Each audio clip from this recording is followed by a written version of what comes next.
Oke, para sahabat Pandawa TV Channel, pada saat ini saya bersama Kepala Badan Pangan Nasional, yaitu Pak Arief Prasetyo. Kita akan bincang-bincang perihal pangan, bagaimana kondisi, kemudian bagaimana proses untuk pencapaian menuju Indonesia yang berdaulat secara pangan. Baik, selamat siang, Selamat Mas siang, Pak Arief, Mas Cahyo, Ye. teman-teman Pandawa TV Channel. Baik, pada saat ini kita bincang-bincang ringan, Pak Arief. Jadi kalau kita lihat bahwa pangan ini merupakan sebuah kebutuhan yang sangat krusial. Selama manusia masih hidup, pangan selalu dibutuhkan. Nah, yang jadi pertanyaan sekarang ini sederhana, bahwa pertumbuhan penduduk di Indonesia semakin tahun semakin bertambah, sedangkan luasan lahan setiap tahun nggak mungkin bertambah. Yang jadi pertanyaan, bagaimana Badan Pangan Nasional ini menyikapi dan menyiasati supaya kelangsungan hidup manusia, kebutuhan pangan tetap terjaga. Ya, sebelumnya terima kasih Mas Cahyo Ye. sama teman-teman dari Pandawa TV Channel. Badan Pangan Nasional diberi kesempatan untuk sharing. Iya. Yang pertama-tama kita bicara mengenai jumlah penduduk yang memang terus bertambah, kurang lebih 2-3% setiap tahun. Saat ini sudah di atas 280 juta, kemudian sampai ke depan kemungkinan bisa 300 sampai 340 juta. Ya, di satu sisi kita selalu menyampaikan ini bonus demografi, tapi di sisi lain bisa jadi malapetaka kalau kita tidak mempersiapkannya dengan baik, utamanya mengenai ketersediaan pasokan dan juga mengenai stabilisasi harga. Yang pertama tentunya saudara kita di Kementerian Teknis, ya Pak Menteri Pertanian selalu menyampaikan ada intensifikasi, ya, kemudian berikutnya ada ekstensifikasi. Nah, Badan Pangan Nasional juga tentunya menyampaikan satu lagi, namanya diversifikasi pangan. Ya, kalau kenyang itu tidak harus nasi, jadi karbohidrat bisa dari sumber karbohidrat yang lain, ada singkong, ubi, ya, tales, sorghum, banyak. Protein juga sama, ya, nggak selalu harus dari ayam atau ikan, telur, masih banyak juga protein, sumber protein lainnya, baik protein nabati maupun protein hewani. Kemudian kita bicara mengenai neraca, ya. Kita ketahui neraca pangan itu hari ini sangat penting. Jadi setiap daerah juga harus memiliki neraca pangan. Jadi mengetahui kebutuhan bahan pokok yang ada, kemudian teman-teman ini di daerah 514 kabupaten kota itu juga sudah bisa mengukur kalau di daerah konsumsi kita harus tahu sumber-sumbernya dari mana. Daerah produksi kita juga harus jaga kesejahteraan petani atau peternak. Jadi baik di hulu maupun di hilir sama-sama pentingnya, Mas Cahyo. Baik, ini kalau Badan Pangan ini berarti masuk ke hilir kan ya? Pasca panen sampai Pasca ke hilir. panen sampai ke hilir. Yang jadi pertanyaan ini untuk clustering panen di masing-masing wilayah ini pemetaannya gimana itu, Pak? Ya, tentunya teman-teman dari Kementerian Teknis lebih punya mapping, ya. Daerah mana yang untuk misalnya ditanam padi. Ya. Kita bicara mulai dari Sumatera Selatan, Lampung, Jawa Barat, Jawa Tengah, Jawa Timur, Banten, kemudian geser ke Sumbawa, NTB, naik lagi ke Sulawesi Selatan. Ini kantong-kantong produksi padi, ya. Kemudian kita juga kan pasti punya untuk beberapa daerah yang memang fokus di perkebunan, ya, perkebunan. Jadi bisa sawit, ya, kopi, ya, kakao dan lain-lain. Tentunya udah ada mappingnya. Juga nggak kalah pentingnya adalah apa-apa yang disampaikan oleh BMKG gitu ya. Jadi tanaman seperti padi itu pasti memerlukan air yang cukup banyak gitu ya. Jadi untuk 1 kilo itu kalau padi ya, kemarin diskusi dengan teman-teman itu perlu sekitar 5.000 liter itu 1 kilo per kilogram. Iya, jadi air itu menjadi pokok. Kenapa tahun lalu kita berjuang keras karena memang kita kurang air ya. Kemudian mulai dari Presiden Soeharto dulu dibangun waduk. Jadi kalau kita lihat daerah sepanjang Patok Besi sampai daerah Jawa Barat itu kalau kita lihat memang saat ini teraliri misalnya dari Jatiluhur gitu ya. Dari Jatiluhur itu berarti itu bisa panen 2 kali, 2,5 kali ya. Maksudnya tidak tergantung tanda hujan. Nah itu yang terus disampaikan ya. Jadi mulai diperbaiki, direnovasi atau bahkan dibangun ya. Kemarin kan sekitar targetnya 2 juta hektar ya untuk bisa dinormalisasi ya, sehingga sepanjang tahun produksi kita nggak terganggu.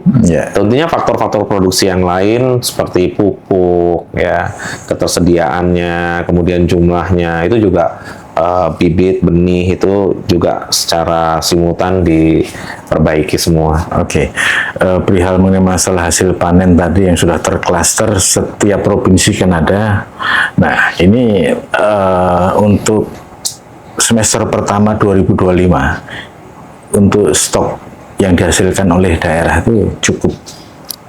Jadi saya mau sampaikan bahwa produksi kita dibandingkan tahun lalu memang saat ini jauh lebih baik ya, dengan segala upaya yang kita kerjakan bersama-sama. Tentunya kita juga mau sampaikan stok Bulog hari ini stok Bulog yang terbaik ya, ada sekitar 3,1 juta ton ya, setara beras ya, kemudian lebih dari 1,4 juta ton yang sudah di kolek ya, yang sudah diserap oleh Bulog ya. Ini semua tentunya sebagai cadangan pangan kita ya, pada saat nanti setelah pertengahan tahun itu biasanya grafiknya akan turun ya. Dengan ketersediaan yang ada untuk neraca kebutuhan nasional itu kira-kira ada serapan yang dari dalam negeri itu mampu mencukupi berapa persen? Jadi kebutuhan nasional itu 1 bulan sekitar 2,6 juta ton. 1 bulan. 1 bulan. Badan Pangan Nasional tentunya dalam koordinasi Kemenko di bidang pangan ya sudah menyiapkan ya, Badan Pangan menugaskan Bulog itu sebenarnya 3 juta ton. Ya, kemudian ya harusnya dalam 2 bulan ke depan ini target kita memang di 2 juta ton ya. Begitu Bulog sudah memiliki 2 juta ton plus stok yang ada carry over dari 2024 2 juta ton, berarti kan kita cukup ya sampai dengan akhir tahun ini. Kemudian cadangan untuk tahun berikutnya 2026 ya. Jadi tinggal kita mengatur bagaimana turnover, kemudian memaintain ya, karena beras ini juga nggak bisa disimpan terlalu lama. Jadi harus ada in out-nya, refreshment stok, inventory-nya dijaga ya, termasuk perawatan ya. Terkait dengan kesediaan beras tadi, secara automatically menekan masalah import kan. Udah ditekan. Nah, untuk tahun ini penekanan import beras ini sudah turun berapa persen, Mas Arifin? Ya, kita sama sekali tidak mengimport untuk beras yang reguler. Reguler udah enggak ya? Yang diimport itu biasanya beras khusus ya. Beras khusus itu untuk kepentingan hotel, restoran, catering, atau untuk beras masyarakat udah enggak ya? Untuk masyarakat udah enggak ada ya? Jadi tahun lalu dan tahun sebelumnya itu memang kita melakukan importasi karena pada waktu itu ya preferensi kita adalah untuk menjaga stok pangan nasional saat El Nino.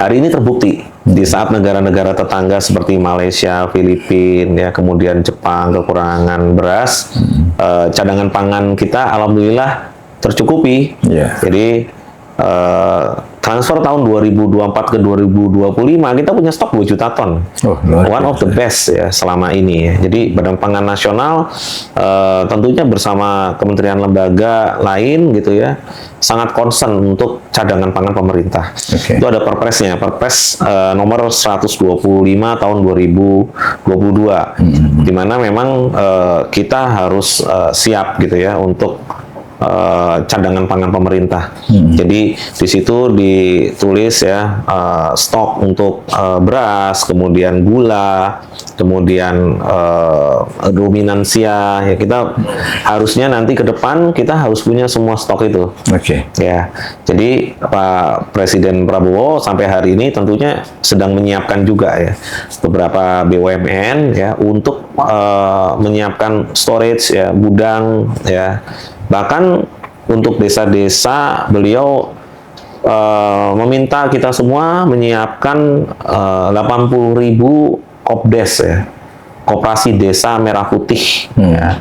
Itu nanti mungkin tanggal 12 Juli akan launch ya, di mana dalam Kopdes Merah Putih itu perintah Pak Presiden akan ada gerai, akan ada cold storage ya, ada gudang, punya truk sendiri, kemudian ada apotek di situ ya. Kemudian nanti bisa juga gapoktan-gapoktan akan di sana sebagai penyalur pupuk ya. Jadi semua kegiatan itu harusnya ada di desa. Jadi sekarang ada Kemenko bidang pangan yang melit semua ini termasuk Kementerian Koperasi, Kemendes ya. Di situ sudah ada tuh impresnya ya, kalau nggak salah nomor 9 ya tahun 2025. Di situ ada seluruh kementerian lembaga yang terlibat ya. Ada terintegrasi. Terintegrasi. Okay. Iya. Jadi salah satu penopangnya koperasi dan badan pangan di sini ya. Di sana bukan hanya badan pangan, jadi badan pangan ditugasi untuk sampai ke pasca panen dan hilirisasi. Oke. Kemudian nanti Kementerian Koperasi, Kementerian KUM ya untuk legalitasnya. Jadi udah dibagi-bagi tuh. Kementerian Teknis tentunya produksi. Yeah. Kemudian misalnya ada BUMN yang terlibat nanti itu misalnya jadi Kementerian BUMN misalnya menugaskan Pupuk Indonesia Holding Company untuk mendistribusikan pupuknya. Jadi nanti nggak telat gitu ya. Selalu ada stoknya. Kemudian nanti di sana juga ada perbankan, ada BRI dan himbara lainnya. Jadi ini harusnya bisa menumbuhkan perekonomian perdesaan gitu ya. Berarti untuk 2 tahun ke depan prediksi setiap perkampungan udah ketahanan pangan sudah. Yaitu perintah Pak Presiden. Jadi kita beruntung punya presiden yang sangat memahami mengenai pangan, pertanian ya. Ya. Beliau kan memang concern di sana. Untuk test case-nya, uji cobanya sudah dilakukan atau nanti nunggu launch dulu? Ini mulai 12 Juli ya. Sekarang sudah dipersiapkan legalitasnya, pendanaannya dengan Kementerian Teknis, Kementerian Keuangan ya juga itu bagian yang sedang dikoordinasikan. Oke. Mengenai masalah tadi persawahan, Mas Arief, mungkin luasan lahan di Pulau Jawa, di Sumatera, di Kalimantan, atau yang di luar Pulau Jawa lainnya ini kalau dimaksimalisir kira-kira untuk menjadi negara yang berdaulat secara pangan, prediksi Mas Arief berapa tahun lagi? Iya, ini kan nggak bisa hanya satu kementerian lembaga, nggak bisa hanya satu tertentu gitu ya. Ini kan harus kerja bersama semua pihak. Jadi kementerian lembaga, kalau lead sektornya memang Kementerian Pertanian, ya. Kemudian di sana kan tentu ditopang oleh Kementerian BUMN, ya. Kemudian ada Badan Pangan, kemudian ada tentunya Bulog yang sedang dipersiapkan juga untuk melakukan penyerapan, ya.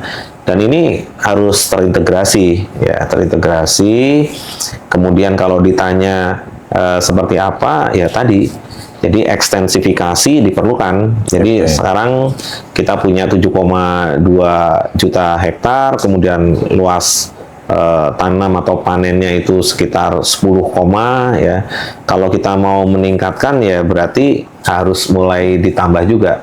Sehingga ekstensifikasi juga salah satu jalan. Mari kita dukung awal sama-sama. Yeah. Karena kalau lahannya sekitar 50-100 ribu hektar turun setiap tahunnya ya pasti produksinya akan turun. Yeah. Walaupun sekarang misalnya varietas-varietas baru sudah dikembangkan, pupuknya kita siapkan, airnya kita perbaiki, tapi kalau lahannya sebagai contoh ya lahan berkurang, seperti kalau kita jalan dari Jakarta misalnya ke Cirebon, dulu kanan kiri semuanya sawah. Yeah. Ya hari ini isinya sawah beton, ya. Rumahan, pabrik, ya.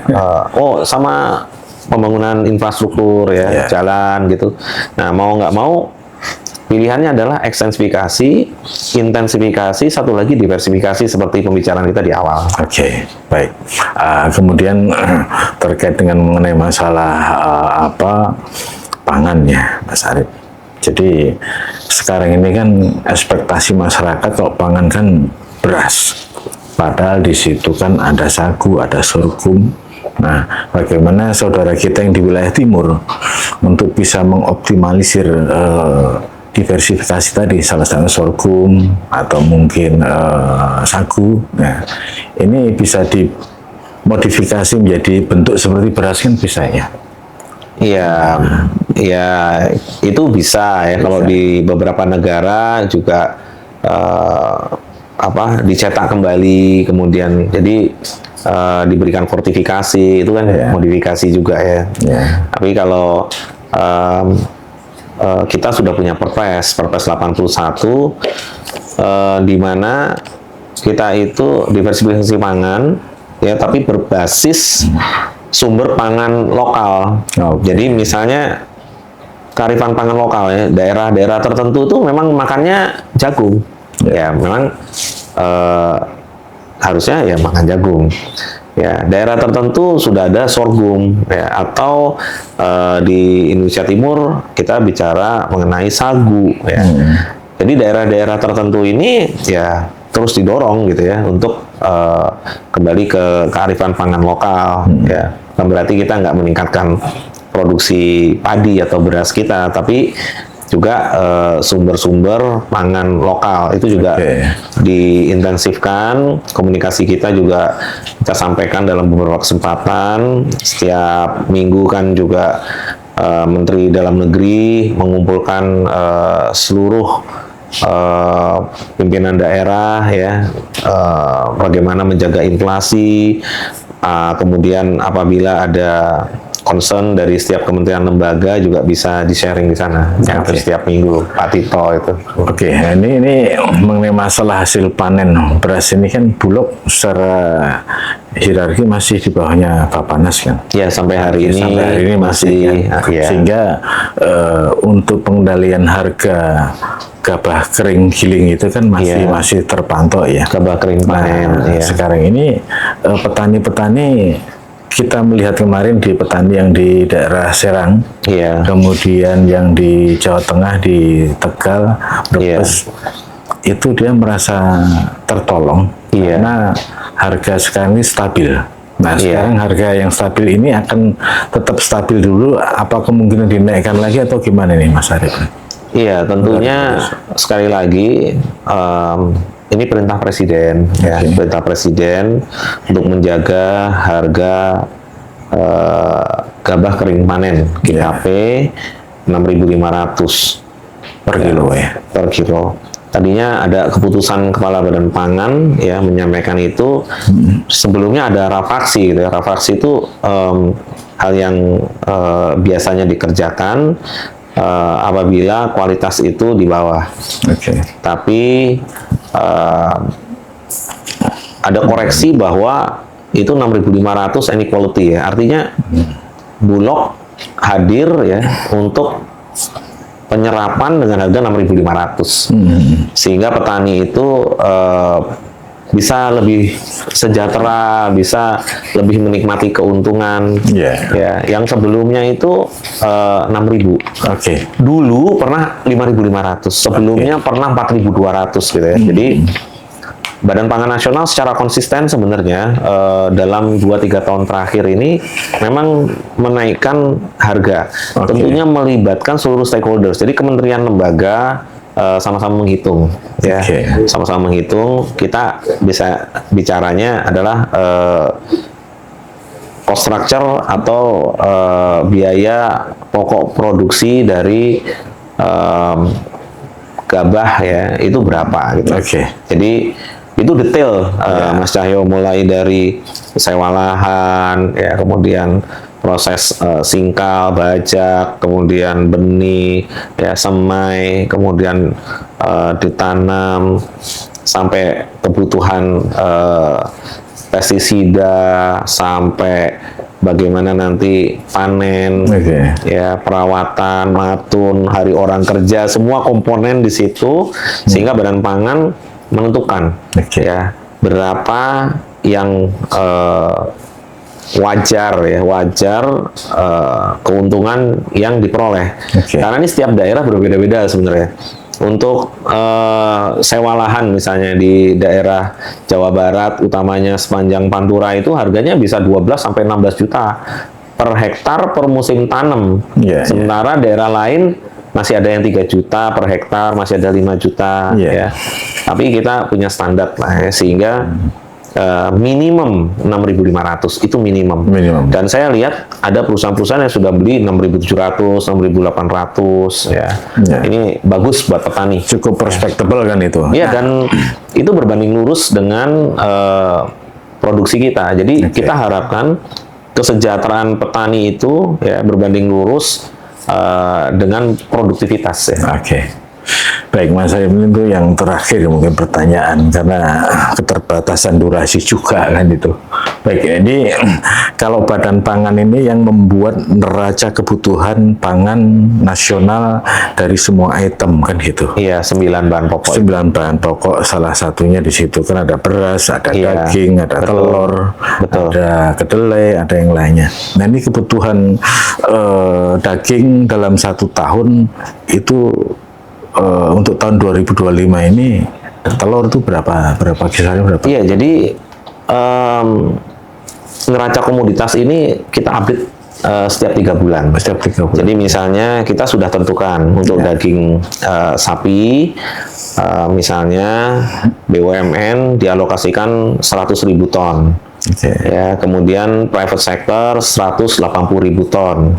Kemudian BUMN juga ditugaskan atas perintah Rakortas dipimpin oleh Menko Pangan itu daging kerbau 200.000 ton. Dalam perjalanannya Badan Pangan tentunya mereview ya berapa yang sudah masuk, berapa produksi dari dalam negeri. Bukan berarti nggak ada produksi dalam negeri. Jadi produksi dalam negeri itu juga kita monitor ya. Jangan sampai importasi yang masuk itu menghantam produksi dalam negeri signifikan gitu ya. Karena kita semua ini pengennya seperti perintah Pak Presiden. Jadi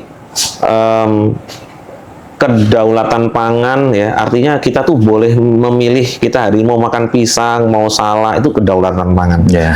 Kita pengennya ketahanan pangan ya berdasarkan kemandirian pangan. Jadi apa-apa yang bisa diproduksi di Indonesia harusnya itu kita tingkatkan produksinya. Kekurangannya baru pengadaan luar negeri. Tapi jangan sampai pengadaan luar negerinya itu di depan. Jadi kalau kebutuhannya 100.000 ton misalnya, ya jangan kita siapin 100, 150 atau 200.000 ton. Jadi harus seiring dengan peningkatan produksi dalam negeri. Sampai pada akhirnya kita kita bisa penuhi dari dalam negeri. Jadi impor itu adalah alternatif terakhir. Ya, yang harus kita kejar adalah produksi dalam negeri. Nah, itu kita bicara mandiri pangan. Nah, saya sering sampaikan dalam beberapa kesempatan perbedaan kita dengan Singapura itu. Singapura nggak punya petani, nggak punya peternak. Ya, kita punya petani, kita punya peternak. Ya, mungkin jumlahnya bisa 30 juta tuh petani peternak. Yang itu harus diproteksi. Ya. Dan negara harus hadir di situ. Ya, termasuk tentunya kita harus mulai masuk ke teknologi pangan, masuk ke teknologi budidaya, supaya kita bisa bersaing dengan dunia internasional. Bukan berarti kita tradisional dengan petani peternak yang ada hari ini kita puas diri, bukan ya. Pemerintah juga harus hadir di situ. Misalnya kalau di poultry business sudah ada close house ya. Kemudian misalnya dalam pertanian khususnya beras, panen sudah pakai combine harvester, nanam dengan planters ya. Budidaya juga harusnya benih itu juga akan diperbarui setiap tahun karena kita punya climate change, kita punya banyak challenge ya, terutama di bidang pertanian. Jadi benih termasuk bibit, misalnya tebu gitu ya, kalau kita bicara mengenai gula, hari ini tebu kita udah bisa sampai 4 meter ya tingginya, luasnya itu dari segini sekarang bisa segini gitu ya. Kemudian bricks-nya, jadi banyak faktor, masih banyak rooms for improvement gitu ya. Jadi harusnya ini nggak boleh berhenti, Mas Cahyo. Oke, baik. Ya, jadi untuk kemandirian ini satu hal yang kita garis bawahi bahwa bagaimana kita mengajak seluruh komponen bangsa, salah satunya negara hadir, juga mengedukasi masyarakat petani di daerah. Iya. Tapi ini perlu dilakukan secara berkelanjutan. Iya. Badan Pangan tidak bisa berdiri sendiri, hanya salah satu bagian support dari tim kolaborasi kementerian yang ada. Kan Betul. Baik para